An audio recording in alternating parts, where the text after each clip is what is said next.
Justice pour Tornado Cash et ça se voit direct sur le graphique en 1 heure. Bonjour à tous, on a fait un petit 1000%, donc un x10 concrètement sur, enfin x11 d'ailleurs même, sur Tornado Cash. Et ce qui est ouf, c'est qu'il y avait un signal, on avait un beau double bottom, on avait déjà posé un ici sur un retest.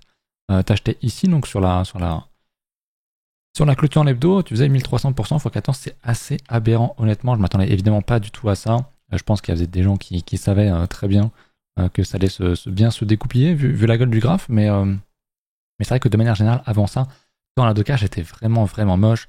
Tout ce qui est anonyme, tout ce qui est crypto anonyme, hein, vous savez que je fuis ça comme la peste. Peut-être que ça pourrait redistribuer les cartes, mais honnêtement, j'en suis pas sûr. Ça reste quand même que le tout début. Donc, va falloir voir ce que ça donne pour la suite. Il y a pas mal de news qui sont sorties. La question, c'est est-ce que ça va changer des choses, redonner une certaine hype pour les coins anonymes ou pas. Je pense que ça reste encore trop tôt. Ça va peut-être se faire pour les prochaines années, mais actuellement, ça reste quand même très risqué. Et je crois que le dev est encore en prison, il me semble aux Pays-Bas. Donc bon, ça reste pour moi une excellente occasion pour ceux qui ont acheté ici ou qui étaient bloqués dedans, de sortir, de prendre ses profits et d'aller sur les hypes.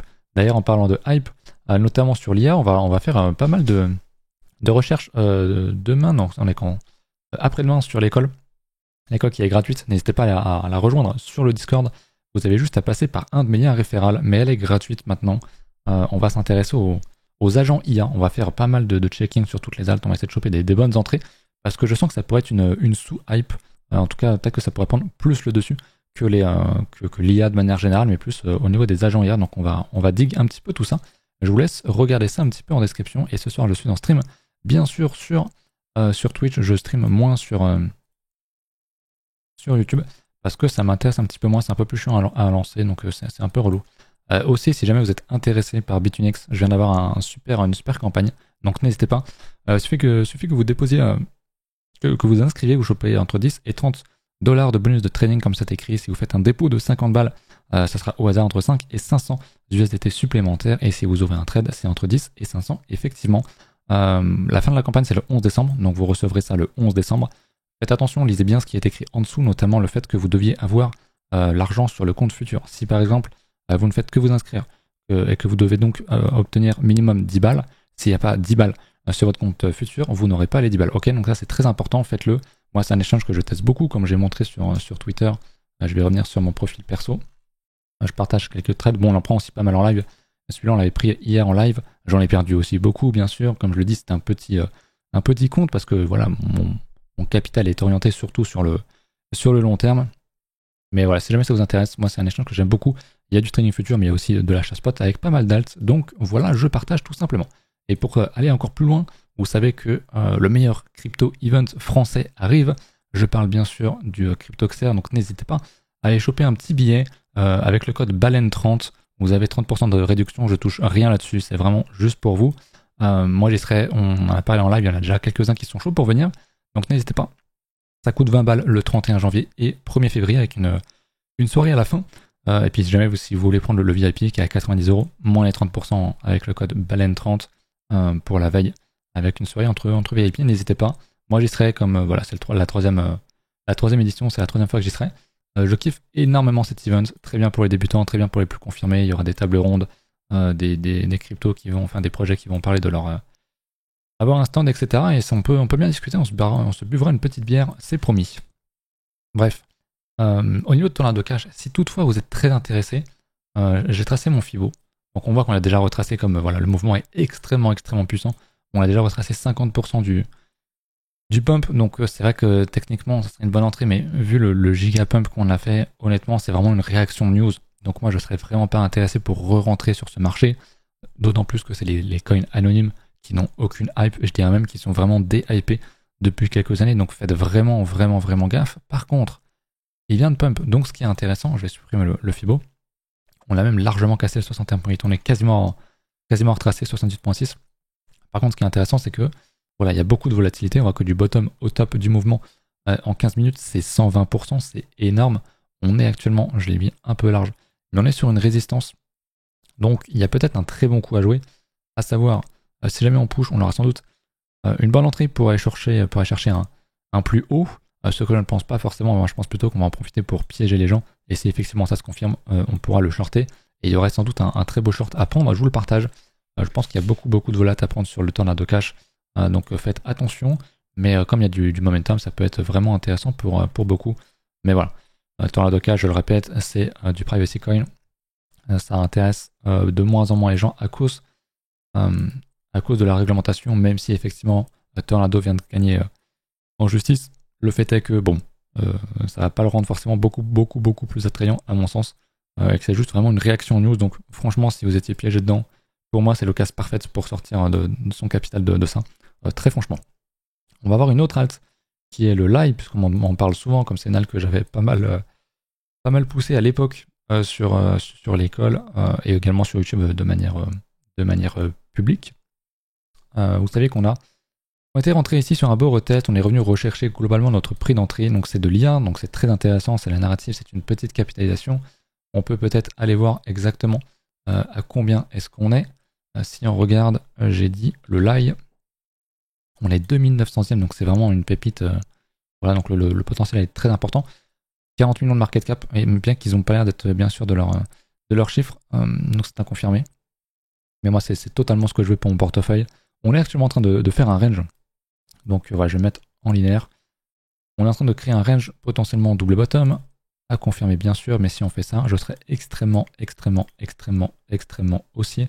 Il faut bien sûr maintenant le confirmer, mais si on casse ça, franchement, c'est une très bonne entrée. Vous pouvez accumuler actuellement dans le range, moi j'ai remis un billet dans la descente, mais mon entrée était ici, donc je reste très bien. Mais voilà, juste sur un retour sur le top qu'on a fait en mars, c'est 430% et je pense qu'on ira plus haut sur ce genre de crypto. Donc il y a un bon x5 facile entre guillemets à prendre. Je dis facile, mais c'est jamais facile, on sait jamais. Hein, ce truc-là est très peu capitalisé, on sait jamais ce qui peut se passer. Ça peut toujours tomber à zéro, il est quand même bon de le rappeler de temps en temps. Mais si on zoome dans ce range, on voit qu'on a posé un beau bottom, on a l'air de bien réattaquer, donc j'aime beaucoup ça. On a fait une belle structure ici, on reteste et tout, donc c'est pas mal. J'attends vraiment la sortie de ce range pour dire officiellement qu'il y a un bon achat à prendre. Mais on voit bien sur les alts qu'il y a quand même de très bonnes choses à prendre. J'aime vraiment beaucoup, si on regarde la dominance, on l'a pas mal regardé en live. Quand on zoome en H4, on a recassé, on voit qu'on avait un niveau ici, encore un niveau qu'on l'a cassé, qu'on a réintégré, mais qu'on recasse honnêtement, ça sent vraiment la propulsion sur les alts. Je dirais que c'est assez éminent. Bon, on peut toujours réintégrer bien sûr sur la dominance, nous faire range pour retomber plus tard dans quelques jours ou semaines, mais j'aime beaucoup ce qui se passe honnêtement. Regardez de moins en moins le BTC, n'ayez pas peur du BTC. On voit que sur la dominance, les choses changent, qu'il y a une rotation de capital, de flux, de l'argent de Bitcoin aux alts. Donc je le redis, pour moi il est intéressant, si vous avez du Bitcoin, de le vendre contre de l'Ether notamment, ou contre des alts de manière générale. Ce qui ne veut pas dire qu'il faut forcément vendre 100%, mais on voit bien un changement qui est en train de s'opérer actuellement. Donc ça c'est clair et net. Pour moi il n'y a aucun doute, c'est la fin du entre guillemets cycle de Bitcoin, même s'il ira plus haut. Mais de la force en tout cas. Ça se voit très largement. Je vous ai parlé hier de Ether face à BTC qui a trouvé un bottom pile sur le POC. J'en parlais hier. Et là, il a l'air de continuer de pousser à la hausse. On le voit très bien en daily. Il ravale encore la petite bougie rouge qu'on avait faite. Donc c'est très bon pour Bitcoin, pour Ether, pardon. Je pense vraiment qu'il est très chaud si on regarde Ether en hebdomadaire. Le prix. On est sur de la résie, donc à voir. On l'a déjà bien repoussé, mais on ravale déjà très vite à la hausse. On voit très bien quand on trade sur le stream sur Twitch, Bitcoin et Ether. Ether est beaucoup plus fort. Il y a même des phases baissières sur Bitcoin, alors que Ether pour l'instant est à la hausse. Donc ça montre beaucoup de choses. Honnêtement, je ne serais pas surpris que Bitcoin casse son plus haut à $4000 assez rapidement dans les prochaines semaines. Et voilà, je vous en ai déjà parlé, j'ai déjà fait une vidéo sur mes targets sur Ether. Elle date d'il y a quelques jours, donc n'hésitez pas à aller la voir. Mais pour moi, Bitcoin, ça va 10K, Ether, ça va 10K de manière assez safe. Donc j'aime beaucoup, pour moi, il y a un très bon play à prendre sur Ether. Et plus le temps passe, moi je pense qu'on ira retester cette zone-là, honnêtement. Donc voilà, je vous le partage. Je pense que ça peut vous intéresser tout simplement. Voilà pour Ether, voilà pour le Tornado Cash qui était quand même important à relever pour aujourd'hui. Je pense, on va regarder... Qu'est-ce qu'on n'a pas regardé? On va regarder le Total 3 pour refaire un petit point sur les alts.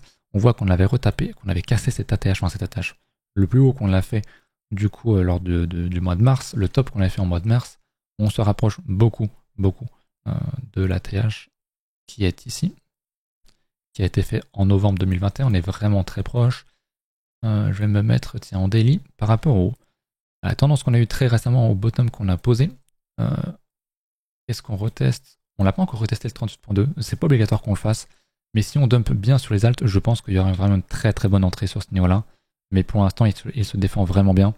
On voit pour l'instant les moindres résistances qu'il casse, il s'en resserre ensuite comme support, c'est le cas ici. Il reteste toute cette zone-là. Donc c'est très très strong, ça montre vraiment que les alts sont vraiment vraiment fortes.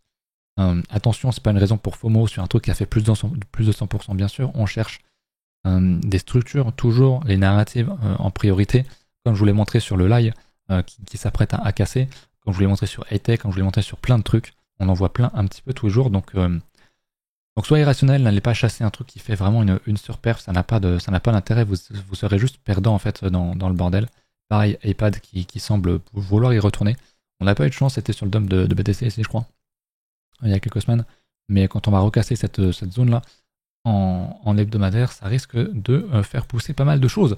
Au niveau des altcoins, on va regarder un petit peu ce qui pète aujourd'hui. Je vous avoue, j'ai pas trop fait gaffe, on va se remettre dans le top 100 à 400. On a le fetch bien sûr, XLM encore. On va regarder XLM. Je ne l'ai pas re-regardé depuis la vidéo. Sur les dinosaures, est-ce qu'on n'aurait pas un peu plus d'historique ailleurs? On l'a ici, là, on a tout le graphique. Ouais, il est vraiment vraiment fort. Hein. On en avait parlé, je pense qu'il avait posé un top d'ailleurs. Il avait posé un top il y a quelques jours, donc on va zoomer maintenant en H4, même en H1, mais je vois déjà un truc qui me plaît. D'ailleurs en H4, il n'y avait pas un TD9 là? Ouais, petit TD8 malheureusement. C'était pas un 9, mais quelque chose que j'aime beaucoup, c'est le fait de prendre des bottoms, donc de prendre des stop loss, des liquidations, et de derrière réintégrer, comme je vous l'ai déjà montré quelques fois, en faisant un double bottom. Donc ça pour moi c'est un très bon signal, il y avait un très bon achat ici, un très bon trade sans doute à prendre. Je pense qu'on peut retester encore un peu plus haut. Est-ce qu'on l'a retesté? On l'a retesté au moins le 50%, voire le 61.8. On a retesté le 50%, donc c'était déjà une bonne prise de profit. Maintenant, c'est que c'est peut-être un peu plus compliqué. On va revoir sur du plus long terme, mais pour moi, il a vraiment trop pété pour rentrer. Ça me paraît vraiment, vraiment compliqué. C'est aberrant. Comme le Ripple, c'est assez fou. Mais si on regarde sur ce mouvement-là, on contraste un petit Fibo. On va se mettre en linéaire. Ouais, on a regardé ce qu'on a retapé. Pile poil le 38.2, ce que je vous dis, quand il y a un momentum qui est très fort, souvent le 38.2 de retracement Fibonacci fait un très très bon effet. Donc on a un très beau bounce qui s'est fait ici, un très bon rejet à l'achat. Donc il y avait potentiellement une première rentrée, même si, je le redis, pour moi c'est pas une narrative, c'est un trop gros coin. Et il a déjà complètement vraiment trop explosé, il a fait 600%. Alors ok, t'aurais pu le choper sur du 365%, ça reste vraiment trop tôt pour moi. Je pense pas il y a très très peu de chances, voire même c'est impossible, qu'il continue ce momentum là aussi fort et qu'il vienne refaire un 100% ou un 200% en cassant son ATH historique aussi rapidement. C'est possible, mais pour moi le risque est vraiment trop gros, alors qu'actuellement il y a des alts qui sont sur ce genre de retest, sur de très bonnes zones, qui font leur structure, qui cassent ou qui sont proches de casser, ce que je vous ai montré sur le live et iPad, on est là. Donc quand ça va casser, alors ça partira peut-être pas aussi fortement, parce que c'est quand même assez exceptionnel ce qu'a fait le Stellar, mais on va construire une tendance haussière petit à petit. Je le redis, mais je suis extrêmement bullish sur la crypto, sur les alts, notamment tout ce qui va tourner autour de l'IA, du RWA. Je peux vous remontrer le C-Pool qui remonte aussi gentiment depuis quelques semaines, qui est vraiment sur son plus haut de mars. On était rentré ici sur la structure qu'on avait fait, sur le petit double bottom en Quasimodo qu'on l'avait fait ici. On a fait un très beau retest sur des mèches, franchement c'était l'entrée parfaite à l'époque. On en parlait sur l'école notamment. C'est du RWA, c'est mon plus gros bag RWA, ça va être mon 2 ou 3e bag. Actuellement on est encore en plus x10 très largement, et je pense qu'il peut aller encore très très haut parce que c'est une petite cap. Et le RWA c'est très poussé niveau institution, notamment par BlackRock, donc il n'y a pas de raison que ça pousse pas entre nous. J'ai pas regardé les ETF, on est le 27, hier c'est un petit peu vendu au niveau d'Ether, on refresh, ça achète. Hein. Hier on voit que voilà, c'est ce que je dis, une rotation de flux, y compris sur les ETF, ça vend sur Bitcoin alors que ça achète sur Ether. C'est quand même un signe, c'est les instits, ça veut pas rien dire, ok? Donc prenez-le vraiment en compte. Pour moi, ce qui se passe est assez fou. On va regarder Ether d'ailleurs sur du plus long terme, on va regarder en hebdomadaire. Bon, on s'en fout de mes traits que j'ai tracés. Ce que je voulais vous montrer, ouais, ça ouvre énormément de positions, c'est vraiment vraiment ouf. On est sur un ATH de position sur les contrats futurs sur Ether, c'est vraiment vraiment fort. Je pense que c'est majoritairement des gens qui short, qui n'y croient pas, qui FOMO à la vente. Le funding n'est pas très très élevé. Après voilà, on peut toujours faire un petit nettoyage, mais bon, vous savez quand un marché est haussier, de toute façon l'open interest et les positions montent, et très clairement ça se voit. J'aime bien ce qu'on fait, c'est sain pour un marché quand on fait un ATH, quand on fait un plus haut, de venir faire un plus haut également sur l'open interest, sinon c'est même plutôt mauvais signe, ça montre un certain désintérêt, et donc qu'il y a moins de force dans ce mouvement. Donc Streamia, on n'a pas fait de grosses liquidations depuis très longtemps. À mon avis, quand on va casser les 4100$, il y aura beaucoup de liquidations qui vont sauter, beaucoup de gens qui étaient short, qui vont se faire avoir. Mais ça, je le dis depuis un petit moment déjà au niveau du Scalpex, pardon, de l'indice grid. On est toujours en extreme grid à 82. On reprend pas mal sur BTC, je vous remontre, mais en H4, on l'avait dit en stream hier soir, puisque c'était très tard, pardon. On a retracé 61.8, donc ça pose un certain stop pour l'instant au niveau de BTC. En plus de ça, il y avait un TD9, donc très bon signal, ce qui ne veut pas dire que c'est le bottom ultime, mais pour de l'intraday, pour jouer le range, pour venir, même sur des swings, essayer de choper des niveaux un petit peu plus hauts, ça semble bon, mais on voit, si on compare Ether et Bitcoin, ça n'a rien à voir. Ether est vraiment, vraiment beaucoup plus fort. Je vous le redis, sur Bitcoin, moi ce que j'aimerais pour choper un H1, c'est le Vegas H4 qui est ici, minimum. Donc c'est ça, c'est ce nuage-là, et ça nous ferait un moins 15%, je crois, moins 12 à moins 16%, sachant qu'il peut push encore plus bas. Moi, je ne serais pas étonné que Bitcoin passe en tendance baissière, comme on l'a eu en 2017, honnêtement. Je ne m'interdis pas ce truc-là, c'est vraiment, vraiment possible. Une fois, c'est quelque chose comme ça, donc un petit range, pourquoi pas, qui descende pour trouver un bottom, et pendant ce temps, Ether, lui, est plus fort et va continuer de péter des plus hauts. Voilà. Après, bon, peut-être qu'on a un bottom ici sur Bitcoin, c'est possible. Les 100K sont pas loin, on va aller les chercher dans les prochaines semaines. Pour moi, peut-être moi, grand max, il risque d'y avoir beaucoup de volatilité, donc attention aussi. Ça, c'est important à noter. Si vous faites du trading, faites vraiment gaffe. Mais voilà. Écoutez, je vous laisse là-dessus. J'espère que la vidéo vous aura plu. On fait un point demain sur quelques alts. On va essayer de vous mettre bien. On fera un petit point sur tout ça. Et puis en attendant, n'oubliez pas la petite promo sur Bitfinex si jamais vous êtes intéressé. J'aime beaucoup le trading là-dessus. On peut mettre son stop loss directement depuis le graphique. C'est bien. Les autres devraient beaucoup s'en inspirer. Et vous avez pas mal de bonus ici. Donc pensez à respecter les conditions. Également, si CryptoXer vous intéresse, c'est à Auxerre. Je l'ai peut-être pas dit tout à l'heure, mais bon, c'est dans le nom de toute façon. Puis maintenant, ça commence à être connu. Vous pouvez bénéficier de 30% de réduction avec le code BALEN30, je ne touche rien dessus, c'est vraiment juste pour vous. Voilà, écoutez, à ce soir en stream pour ceux qui seront là, et puis pour les autres, à demain pour une nouvelle vidéo, en espérant qu'on fasse une bonne journée bien verte. Salut!